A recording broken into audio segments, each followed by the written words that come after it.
Après le coronavirus, rêve d'un autre monde du travail. Je suis Isabelle Narboni, consultante formatrice sur la transmission de la culture numérique dans les organisations. Membre du CEF6 depuis 2018, cette association valorise les femmes dans le domaine de la cybersécurité et m'a permis d'approfondir la sensibilisation aux risques dans mes formations. Comme toute crise, elle est traumatique et amène chacun à s'interroger sur le sens de toute chose et celui du travail en particulier. Subitement, chacun doit se replier sur lui-même, dans son environnement personnel, pour assurer son activité professionnelle. Face à ce repli identitaire, à la perte du sentiment d'appartenance, on se raccroche à une communauté. Cette communauté est une source de réassurance.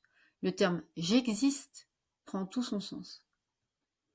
C'est un cri du cœur pour alerter qu'on est seul face à la situation qui engendre des inégalités et renforce un sentiment d'absence de perspective individuelle. Cette peur est renforcée par la technologie qui s'accélère, prend une place importante dans notre quotidien, nos relations avec les autres, et une entrée fracassante avec le télétravail dans notre sphère privée. Pour autant, le tout numérique ne pourra survivre sans une réflexion profonde sur l'humain, la santé et la transparence des gouvernances. Aussi, notre pause forcée en confinement va révéler notre capacité à gérer nos émotions et à nous repositionner professionnellement. Une prise de conscience révélée lors d'un échange avec un membre de ma famille. Agent de voyage depuis plus de 20 ans, elle accompagne des clients et elle aime son métier. En septembre 2019, faillite de son tour opérateur. Elle doit gérer cette crise, rassurer les clients et vivre le chômage.